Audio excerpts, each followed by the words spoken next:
sometimes you can call it organ recitals. If there's an organ involved. Welcome to this special episode of the KidLit Craft podcast. This season, we're taking a deep dive into the YA novel Buffalo Flats by Martine Leavitt. Today, we're so excited to share the second part of our interview with Martine. We'll take a deep dive into her thoughts about the writing of Buffalo Flats. I'm Anne-Marie Strohman, and I write for children and young adults, as well as short stories for adults. Hi, I am Erin, Nuttall, and I write for children and young adults, and mostly young adults. At KidLit Craft, we look at mentor texts to discover the mechanics of how writers do what they do so we can apply it to our own writing.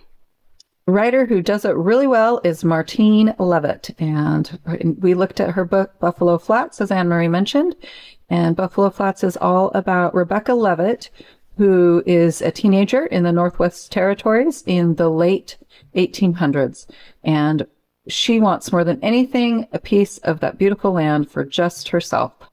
We hope you enjoyed the first part of our interview with Martine. If you haven't listened to it yet, just be sure to go back and listen to it sometime. As we mentioned last time, a wild Canadian snowstorm caused some recording difficulties, and we're relying on a backup copy of our conversation, so apologies for any sound glitches. This part of our interview is longer than most of our episodes, but we learned so much from Martine, and we wanted to make sure you could hear it too. So here's the second part of our interview with Martine Leavitt. Let's dive right in. So one of the things that really stands out in Buffalo Flats is the Canadian wilderness. Rebecca loves that wilderness so much, and it seems like you might love the Canadian wilderness as much as Rebecca. So how does the natural world affect you as a person and as a writer? I thought about, is this even a Canadian book? I don't know. Canada, as we know it, didn't exist then. But of course, I'm obviously so inspired by the mountains. And I think every book I've written has mountains in it, except for my book of Life by Angel. And that is a very sad book. I can see the Kananaskis Mountains from my town. I don't think I could be happy living anywhere else. But how it affects me as a person and a writer, it might be so much a part of me that it's hard for me to parse that out. And that is probably why when you write about it, it makes me want to go and see those specific mountains. If you have a specific answer for this, but it was one that I was thinking about, is how could we use the natural world to expand our characters and who they are and how they come through on the page, if you have any ideas about that. Well, I might have a short answer to that. Setting or landscape or place never does only one thing. If it's doing its job right, it is never just a place for your characters to stand on. Setting reveals character because, of course, we know that the place where we grew up, the culture, the landscape, everything about it, the politics, all of this has a huge influence on us and naturally on our characters. So I would say never think of setting as just a pretty face. It's got brains too, and it has to do something essential to the story. And it can serve as a way to show your character's emotional world as well. It works really nice as an objective correlative. Tell us more. It's a term that people use in very rare corners of literary criticism and at VCFA, and I have not heard it outside that setting. So can you, for our listeners, explain what you mean by objective correlative? I think it's because T.S. Eliot popularized it, and he made the definition of it sound really confusing, because that's just what T.S. Eliot likes to do. And I just dumbed it down by saying that an objective correlative is simply an object that correlates to the emotion of your character. And you do it, Anne-Marie, and you do it, Erin, in your writing. You just don't know you're doing it, maybe sometimes, or maybe you do, but some writers don't realize. But it is a way to connect your readers with the emotion that your character is without using cliche, without using the standard, beating heart and widening eyes. And you can find fresh ways of describing this. I do prefer your definition to T.S. Eliot's. I think we all needed it dumbed down a little bit. But speaking of beating hearts, in our romance episode, we talk a little bit how you are against body part description to convey emotion, especially strong emotions. So can you expand on that a little bit? Why you feel that way, what you think works better as we are trying to describe emotions of our characters? I think that many emerging writers resort to cliche because the writers they read are resorting to cliche. And by cliche, I mean overused ways of expressing a character's emotion, like beating heart, or his heart thudded, or his heart stopped, or his stomach twisted. They have been used so often they don't mean anything anymore. They're code, and they're just placeholders. And they tell us nothing about how this character uniquely feels this emotion that they're having right now. It's just what you've seen done 100 times before.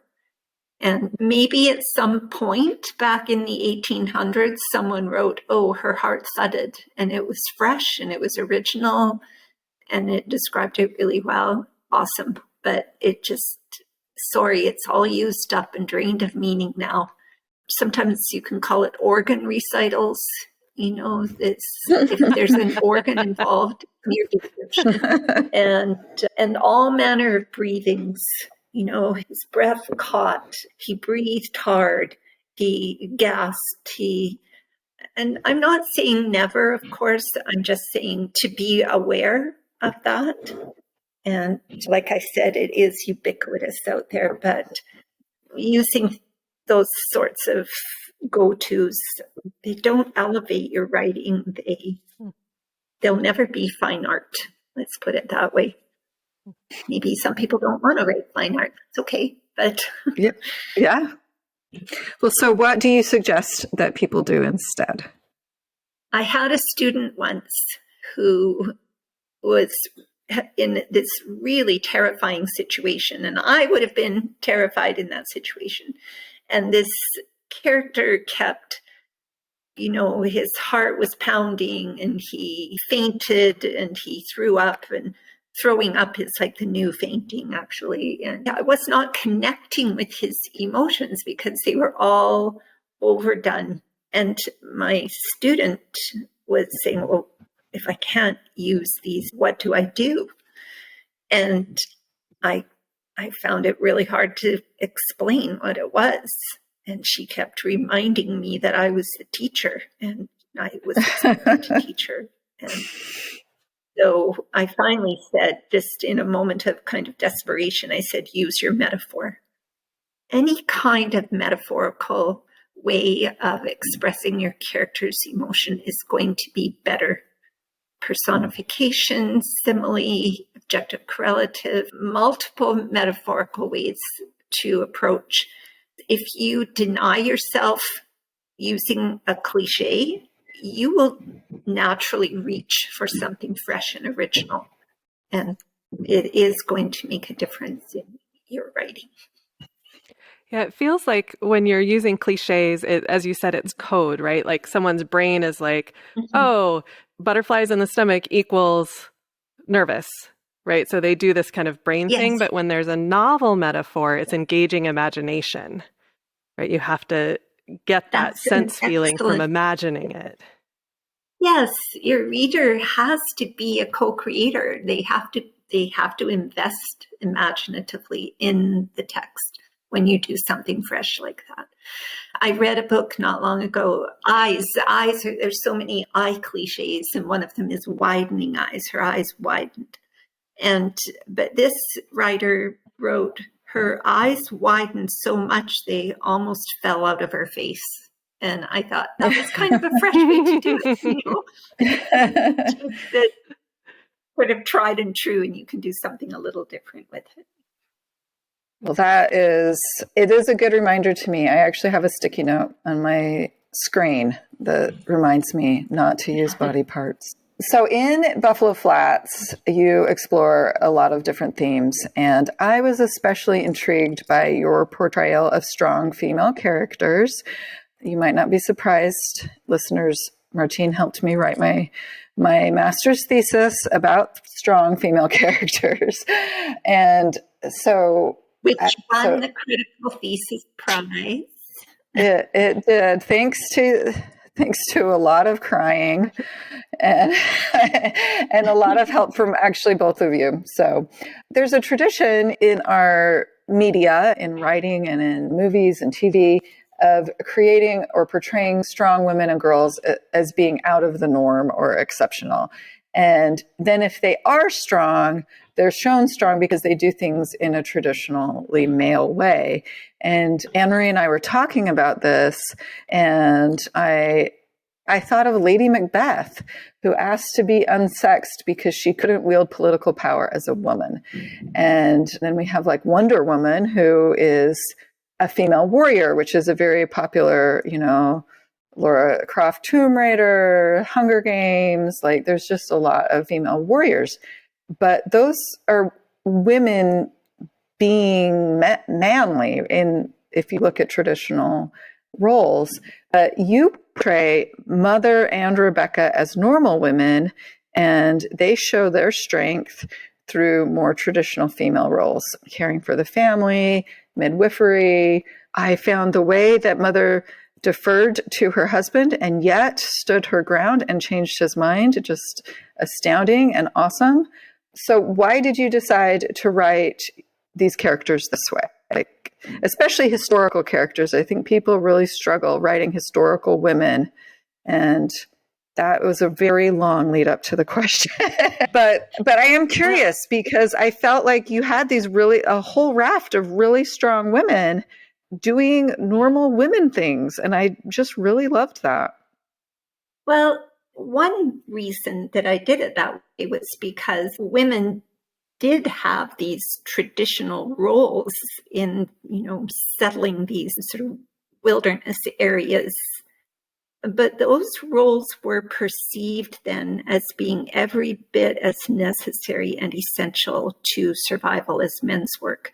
And I think that it came later, much later, into the 20th century when these roles became perceived as demeaning in some way. But at the time, they were respected, and they were very distinct roles, but women were respected. I'll say also that this was a turning point. It wouldn't be many more years. I think I'm going to guess maybe 8 or 10 years later when women received the franchise and were able to vote. So women's political power was beginning to emerge at this time.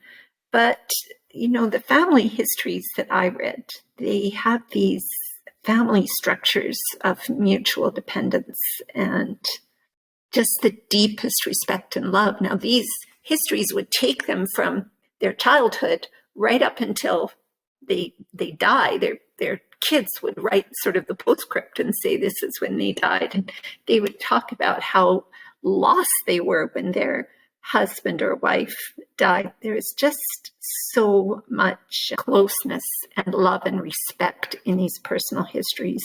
I had a cousin who had a memory of her parents. She grew up on a ranch, very agrarian, almost exactly like Rebecca's time. And one of her strong memories is of falling asleep every night to the sound of her parents talking. She said sometimes they would talk for hours. And I think, not everybody gets that. And especially nowadays, we watch Jeopardy and then we go collapse into bed kind of thing. They had each other and they depended on each other. Of course, the problem was that women were not protected or recognized as being persons under British law. And so Rebecca bumps up against that when she wants to get her own homestead and she's told that she's not a person and she can't own her own homestead like her brothers can. And of course, if you were unlucky enough to be married to a man who wanted to exercise his, rights over you, you had no protection, you had no power. He had legal superiority.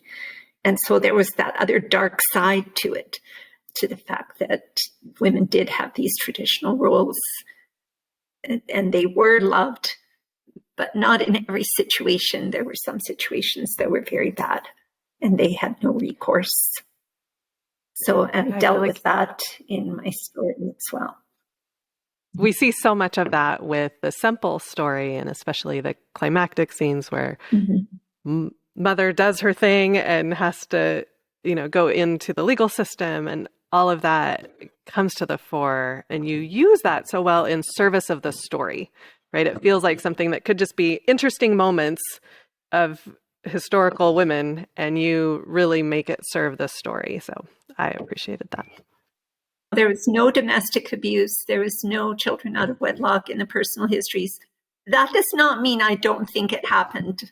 I think that, you have a community of some hundreds of people. There's going to be, domestic abuse and children out of wedlock.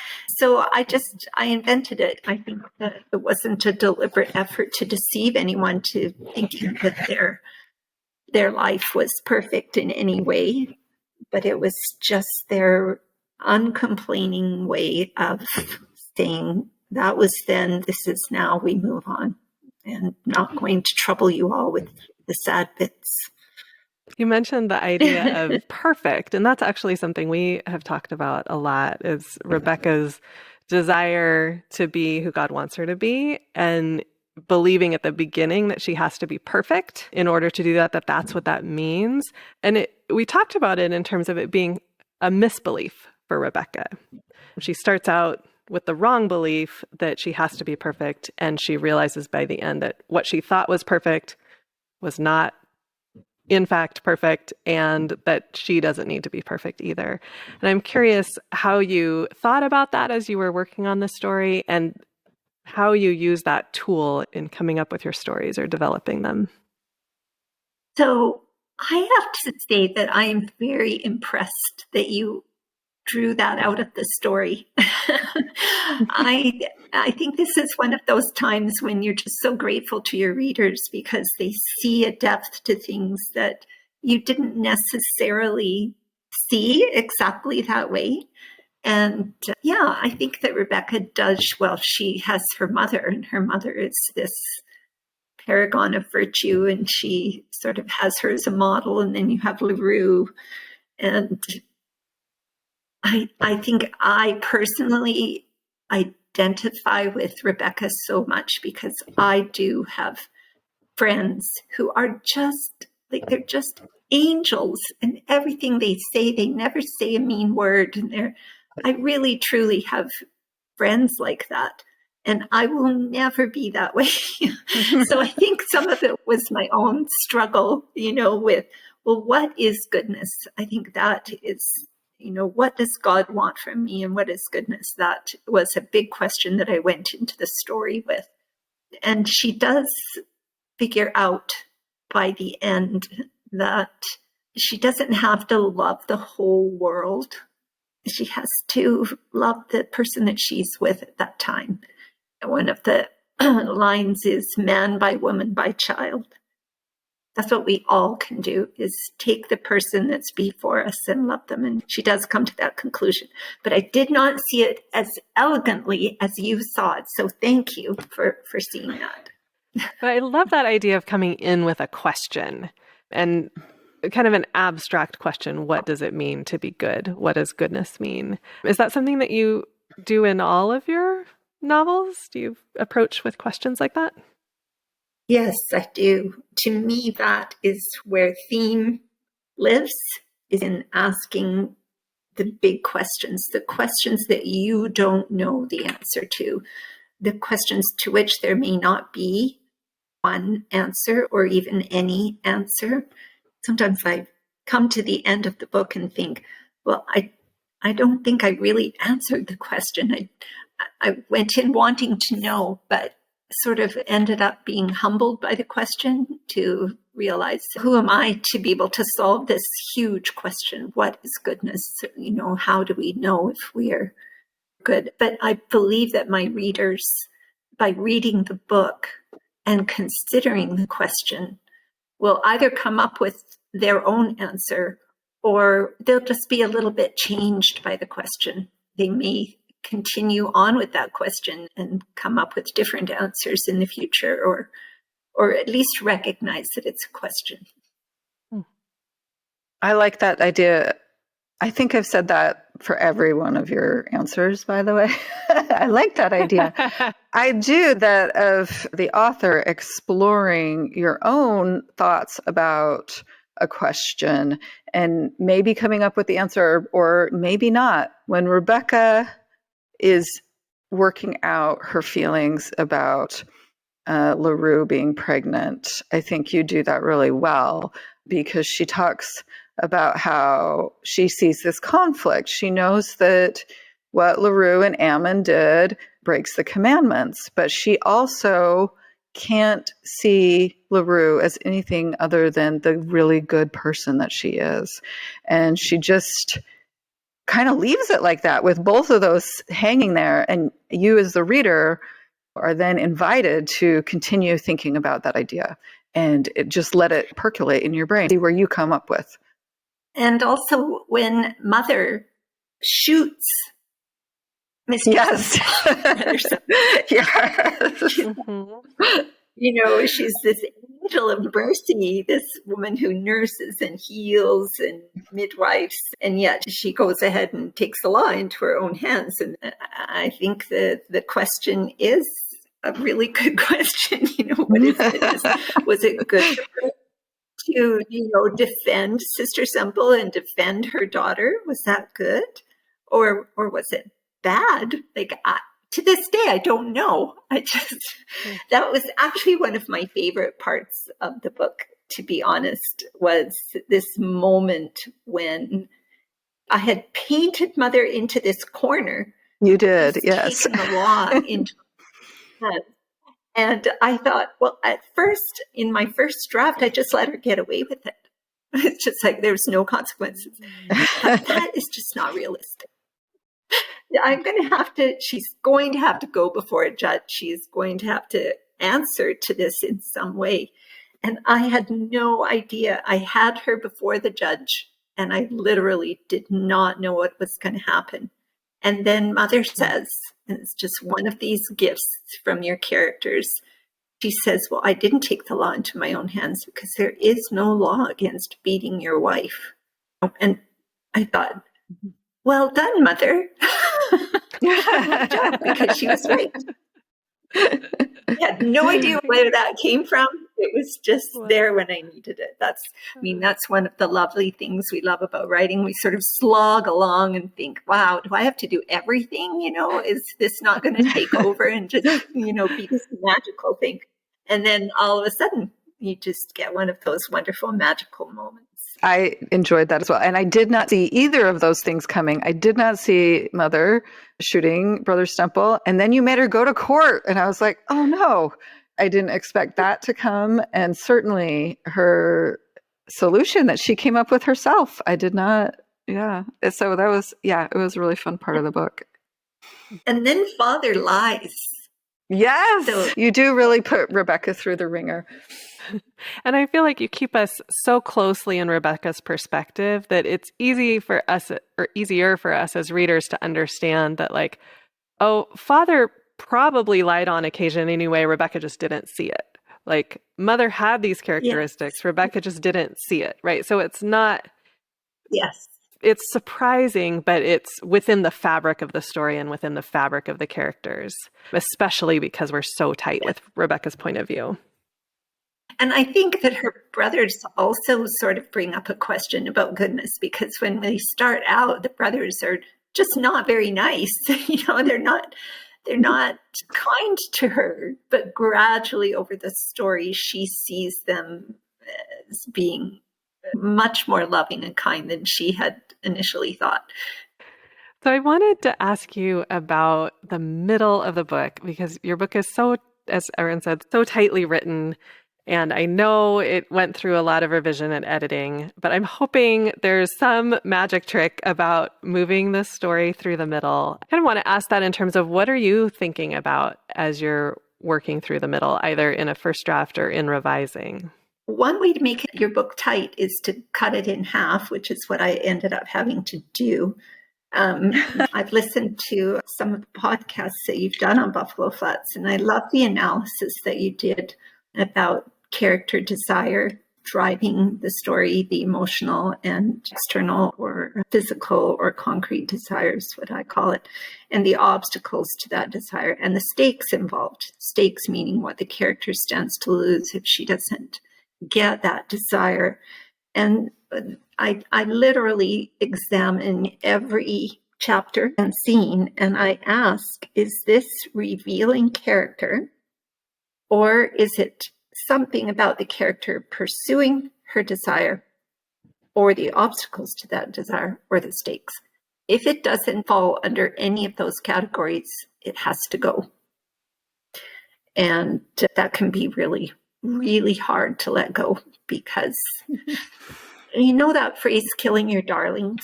I really don't like that phrase, because sometimes your darlings are darling for a reason and you should keep them. But there's times when it just really does not serve the story. It's indulgent and it was fun for you. And I think especially when you're writing for young people, you are up against the TV, the video games, the computers, social media. You better get in there and tell a good story real quick. And you better keep it moving along and keep the interest of your young reader.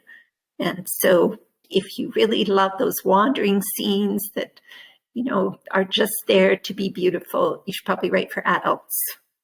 Write for adults, because writing for young people is the best.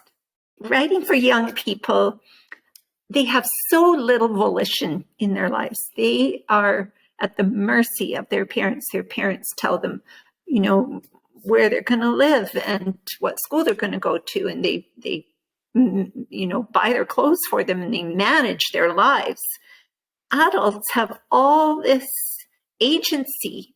So you give an adult a problem, and I always feel like that adult should figure it out. I have no patience with these adult characters. But young people, they don't have as much agency. And so how do they overcome their problems? How do they work out their struggles, which are so much more intense? They have no coping mechanisms. They're so young. And how do they work it out? That's where story gets interesting for me. So anyone trying to figure out, should I write for young people? Yes, you definitely should write for young people. When you started writing, were you intending to write for young people, or did you start writing for adults first? Well, no, I started writing for adults, but it turned out that it was for young people. And then for teenagers, young adults, and then I tried to write middle grade, and everyone called it a young adult book. And then I tried to write a picture book, and my editor said to me, I think you've got a novel in there. And it's just, I don't know, everything I turns out to be for young adults for some reason. So it wasn't a real decision. It was just sort of where I ended up, where I landed. So we talk a lot on the podcast. I think in every episode, Erin mentions something funny that you wrote, and that humor is just infused throughout this book. And we also talk about, we go on and on actually, about your beautiful sentences. We end the podcast with one beautiful sentence, but very often in the middle, Erin will read something and we will go, oh, how does she do that? And now we have you here to ask, how do you do that? Are humor and language, you can take them one at a time, are those things you are really intentional about? Do they just flow out of you naturally? Oh, heavens. No, I am so not funny. But Rebecca is funny. And she cusses too, and I don't. She just had this worldview that was so entertaining for me. But no, I'm too shy and awkward to be funny. I wish I could be. When you are approaching a scene or writing from Rebecca's perspective, is that as you're writing in her voice, humor that you don't naturally have comes out? Or do you go back and say like, oh, there could be a funny moment here. Let me see what I can come up with. Oh, definitely the former. Rebecca she took over, and her humor. That is totally not fair. Because I would look at it and I'll think, oh, I see how Martine put this funny moment to leaven the seriousness, and I just love it. You do that consistently throughout the book, and now you're telling me Rebecca did it on her own. And I have to say that's not fair. I totally see that. No, that can't be my answer. I edit that answer out. But yeah, no, I can't bear it when writers say, well, it just happened, and no. When you know your characters really well, when you hear that character voice, like I often will kind of do a little meditation and imagine myself in the scene and then just try to move through the scene as my character as I'm typing. And like there is something intuitive that comes out that's not my voice, but that's my character's voice, and will sometimes include things like humor, not as funny as Rebecca is. But I think that I think that is an answer, that there's an intuitive thing that can happen that can bring out humor or beautiful language too. It doesn't mean it has to be that way for every person or all the time, but I think it does happen for some people. I mean, yes, but to be honest, I think that I thought about your protest to my answer, and I think you're absolutely right, and super annoying when people say things like that. But okay, so I've had a chance to consider now, and I will say that I was always aware, on some little part of my brain was aware that some of this could be cloying. Like if you saw God and you did not have any humor involved in that experience, it could be too much. Do you know what I mean? Does that make any sense? And I think for sure. I probably used the humor to sort of dial down that a little bit and ground us, make sure we're not all floating off into a place where we go sit on a mountain and God's always there, and to just ground it in reality. So I will say that I was aware of that, and that might have, and probably did. In fact, I will say it must have informed her humor. So you were right. You were absolutely right. Oh, those are my favorite words. So what about language? Is that kind of you find the voice of the character and that takes over? Or is that something, we've taken apart sentences and looked at the parallelism in them and look at how you place the clauses and everything. So is that just you on the page? You've been writing for many, many years, or is it something that you think intentionally about? I do think, I write my first draft by hand because I feel like, I will say that I think good writing is simply one really good sentence after another. And so I try to write really good sentences. And this might be a holdover from when I was raising 7 babies and struggling to find even 20 minutes to write. And I said, well, I can't write to a certain number of words. I can't write to a certain amount of time. So I will just write until I'm happy. And I found that writing one perfect sentence could make me happy for a full 24 hours. So I developed that love of a good sentence back in the very beginnings of my writing journey. And I find if I write by hand that I have enough time while I'm writing one word to be thinking forward to what the next perfect word would be. When you're revising, do you revisit your beautiful sentences? Or do they pretty much stay the same? I mean, some do, thankfully. But there are others where I think it felt so perfect at the time, and then you realize it's not perfect. So, yeah, I fiddle with my sentences for sure. But for Buffalo Flats, it was more about structure that really caused me difficulty, not so much the nitty-gritty of getting words down on paper. So. You mentioned really enjoying writing the court scene and discovering what Mother would say. In rereading, as you were looking at past pages, kind of late in the process, was there a scene that stuck out to you as like, oh, this is one I love? Oh, the kissing scene, of course. when she first kisses. Blooming. It's lovely. I do have to say, I just finished reading Middlemarch, and there is a kiss in Middlemarch that I was like, this is a Martine kiss. And it reminded me so much of Buffalo Flats, and I loved it. So you and George Eliot write my favorite kiss scenes. And that's high praise, because I do not like smoochy scenes that much usually. I almost can't read a book anymore unless I know there's going to be a kiss in it somewhere.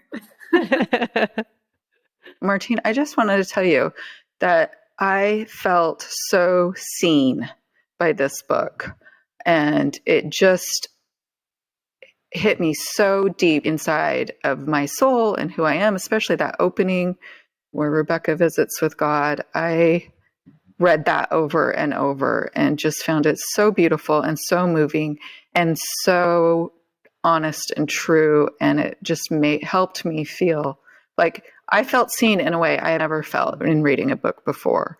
I just wanted you to know. Erin, thank you so much for saying that. And, I have to say that I've received so many emails that say it almost in those exact words, that they felt seen. And I think that's why it's so important that we tell the stories that are close to our heart, to tell our stories, because there's someone out there who needs that book, who needs that story that only you can tell. And maybe more than one someone. So thank you. Thank you for giving me that experience. So anyway, we can move on back to the podcast. It's all good. It's all good. So I'm curious what you're working on next. So I am working on a book called ADSEG, short for Administrative Segregation, which is a euphemism for solitary confinement in juvenile detention. And I've been working on that for a long time because I've initially thought this was going to be a time travel book, and there is time travel in it. But I became more concerned as I did more research, more concerned with what goes on in some of these institutions. And so it really started to change the book seriously. So that's what I'm working on. So Martine, we so appreciate you talking with us today. And we usually have one beautiful sentence at the end. Erin usually chooses it. I got to choose one. I was very excited. And we wondered if there is a beautiful sentence you would like to share with us today. I would. And you told me that I might get to, so I had one prepared. This is on page 161, and LaRue has just confessed to being pregnant. And actually, this might be an example of an objective correlative. Well, it's certainly metaphorical anyway. And this is how Rebecca takes that moment. At first, she doesn't absorb it. It goes into her head, but she doesn't actually hear it. And eventually it settles down. She said the words swirled around in her head looking for a place to land, but there was no place in her mind where those words could sit down and make sense. That's not my sentence. But when she finally makes sense of it, this is what I wrote. Rebecca saw the world a painting then, a stretch of undefined prairie, a dust eddy spinning up and gone, a prairie mirage of water, a flock of unnamed birds. LaRue was the subject of the painting, her hair blowing, her ribbons, her skirt, her face looking away. And I love that because in that, I'm so grateful for that little moment in the book that came also as a gift, because I think in that moment she is seeing that what she had thought of LaRue was not the actual reality. And it's this painting, but she can't put her finger on any one thing. It's a flock of unnamed birds, an undefined prairie. So she can't really put her finger on what she's feeling about LaRue in that moment. And then LaRue is the subject of the painting, and she sees her beauty, her hair blowing, her ribbons, her skirt, her face looking away. And so there's that moment of not really knowing LaRue, and then in the very next moment, recognizing how truly beautiful she is. So that's the one I picked. That's it for today. If you're enjoying this podcast, you can find more content like this at kidlitcraft.com. Find us on social media at kidlitcraft, and you can support this podcast on Patreon. We've also got t-shirts and a tote bag and drinkware that you can find at Cotton Bureau, and we'll put a link in the show notes. Please download episodes, like, rate, and review us on Apple Podcasts or wherever you listen. And let your writer friends know about the podcast, and your other friends, and your grandma, and your spouse, and whoever else you think might be interested, because we can't wait to nerd out with you. Thanks for joining us. See you next season.